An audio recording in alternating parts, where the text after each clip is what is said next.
Hello again, friends, and you are all my friends, and welcome back to your halftime show with me, Martin, the Talking Town crew. I will bring my contributors in straight away, Matthew and Joe. Nil-nil at halftime. Guys, we want to hear from you. This is also your part of the show as well as full-time. Cruncher leading the way. Norwood cutting an isolated figure. Need to get more support with him. Bishop Anonymous. Joe Dickinson. He's trying to stay awake. Harry Emston. Edwards having a great half. Bishop not touched the ball. And Kempy Blue, welcome in, my man. Glad you're here. A bit yawny. I hope you mean the game, not us. So, 0-0 at half. No, you never mean us. Never mean us. We're too good. So, 0-0 at half time. What do we make of that? I'll come to you first, Matt. What were your thoughts following that first 45? I don't know. It just seems, once again, it's like the second half against Wigan. It just seems a little bit uninspiring to me. The thing I'm taking from it is those holy long balls. Maybe we need to change up the formation for this game and go 4-4-2 maybe. Have those two up top. Because we seem to be winning balls off the back of Holy's goal kicks and Norwood's winning free kicks. I just wonder if that might serve us a little bit better in the second half. What do you reckon, Joe? Change your formation maybe? Yeah, possibly. I think there's very little intensity in the game from both teams. And as much as we are obviously looking at Town, it's the same from Bristol City. Both teams aren't bringing much in there, and it's a bit of a midfield scrap. I just get the sense, for me, I just want to see, at the moment, it's clear that Andre Dazelle is your most creative midfielder, or at least the one that's got the unlocking defence pass. And I was thinking of the word fluidity, and then I heard Marcus Stewart pick up on it in commentary. And he seems to me the person that's going to unlock the door. And I wish that someone else was playing in that holding role to give Dazelle more license to go forward. Because, I think towards the end of the half, he was getting much more in his stride. We see him beat a man and that lovely chip over, which just was, I just love to see him have much more license, because I think he is, when we see the team set up, he is the last midfielder back. So I would like to see him going a bit more forward, because it's a bit stalemate at the moment. Yeah, Bristol Rovers are quite content, and Marcus Stewart's done a fantastic job on commentary of summarising it. They're very content to sit in, frustrate Town, and do what a lot of clubs did last year: ask Town to break us down. You want to beat us? Fine, but break us down, make us work for it, because we're going to dig in and hope for a counter attack. And as Marcus on the commentary, if they score, as they did at Sunderland last weekend, they may go 5 at the back and dig even further in. What's disappointing me is there's no tempo to our play. It's all very much, we want an extra touch or an extra pass, or, we're quite happy to just play from side to side in front of Rovers as opposed to trying to penetrate Rovers. You go nowhere playing like that. Yeah, you need to have 2 touch, pass and move, really quick, intricate play. And you would have thought, which we had, Martin, in the Bristol Rovers game in the League Cup, didn't we? But you would have thought that midfield 3, Bishop, Nolan and Dozell is spot on for that 2-touch, intricate, get players going. Norwood is a very isolated figure, very isolated. And that's the issue with playing a 4-3-3, 4-2-3-1. Nolan is your furthest forward midfield player. He's got to get in that box a lot more than he has been doing. If you look at the way they've set up, Bishop and Dozell, they're kind of the deep sitters. Nolan has to be that man to break in, and he's not doing it. Simple as that. I don't think he hit the box once, did he, in that first half? No. So what are you saying? We're going to bring Downs on instead of Bishop, so he sits with Dazelle? I'd like to see Bishop move ahead of Dozell and Downs and play in the Nolan role and get Bishop. Off. Yeah, and get Bishop. Well, that's no surprise with me, is it? But get Bishop in between the line, between the back 4 of Bristol Rovers and their midfield 4 or 5.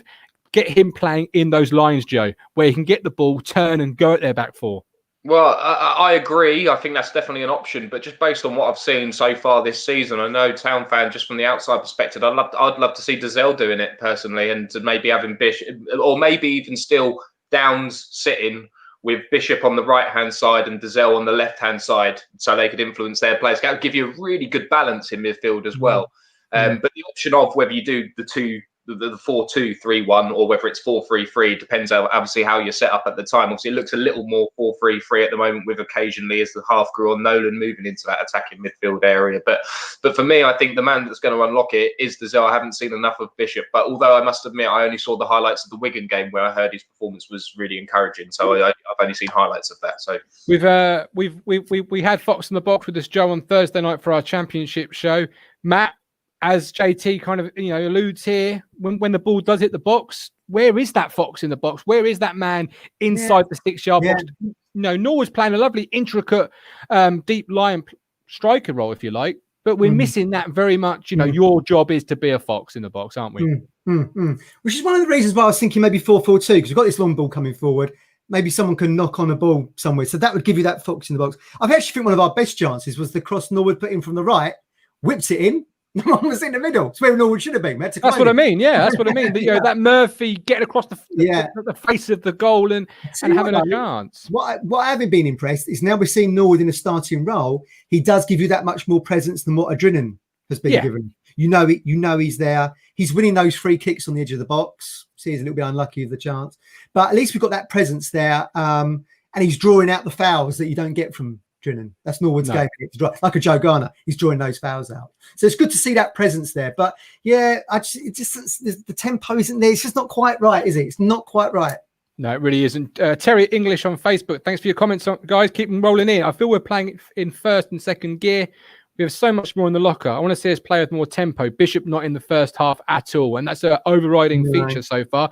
Legacy Bates formation is all wrong. We're set up not to draw or possibly lose the game. I'm just thinking, Martin, do we don't do that. That's dangerous. I mean, who's going to, if we go 4-4, so who's going to partner Norwood? Do we move Sears into the middle to go with him and then bring Edwards over to the left and then bring Lancaster over to the right? That's an option, isn't it? There's an option now. You'd have to bring Sears on, go Sears and Norwood, right, Joe, and bring Lancaster on, as Matt's just alluded to there. Yeah, definitely. I mean, that's incredibly attacking, but in my opinion, this Bristol Rovers team are there to be got at. So if it had been away from home at a Sunderland or a Pompey or someone like that, I probably wouldn't have Lancaster and Edwards in a 4-4-2 midfield. But away at Bristol Rovers with this team, what they're looking at, I think it's a game of chess at the moment, and the first side needs to make a move in this game, and they probably will go on to win it. But you just get a sense both managers are happy for a 1-0. Just on the defensive side as well, there was that corner towards the end of the half, which caused a bit of panic, and it skied up in the air and it bounced a few times. I would be a little bit concerned about that, because that's where Bristol Rovers are going to get something from this game, is from something like that. And it wasn't necessarily dealt with. That Chambers had a few pops at it, and then it went up in the air from Norwood. It needed to be got out. So I'd be a little bit concerned about that. But I'm glad you brought that up. But I'm glad you brought it up, because it was a high floated corner. You've got a 6-foot goalkeeper. You know, goalies are so protected. You know, it's 6'9", and they're so protected. Come and collect the ball. He looks, honestly, Holy. I was watching it in that half. I don't know if it was the angle my laptop was on. I thought he was going to headbutt the bar. He takes up the entire goal.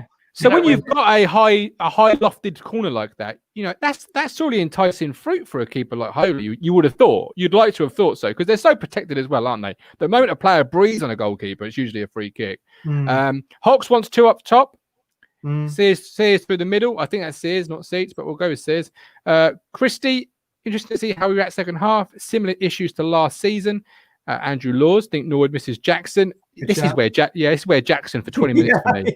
Do you know what I mean? Like even if he's got 20 minutes left in the tank, he's currently not fit enough. You've got to get him off that bench. I mean, it's his sort of game, right?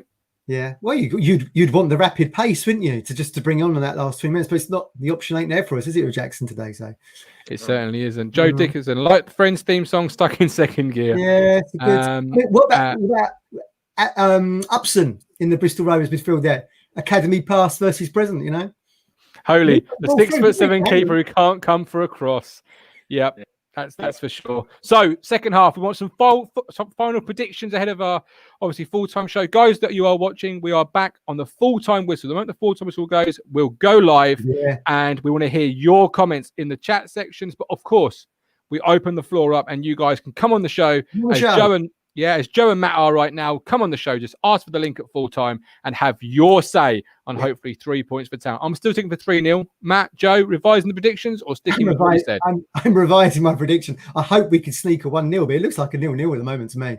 Yeah, that's exactly what I was going to go with. I said 2-1 before the game, but I get sense 2 managers that will take a draw or 1-0 either way. And I think, to be quite honest, all the changes that we spoke about, I don't know if people are going to really gamble on this. I think it's early on in the season and players still find their fitness. I think both managers will probably pick up from where we left off. So I hope I'm proved wrong, though. I hope I'm completely wrong and they come out all guns blazing. But I think this is a 1-goal game and possibly a 0-0.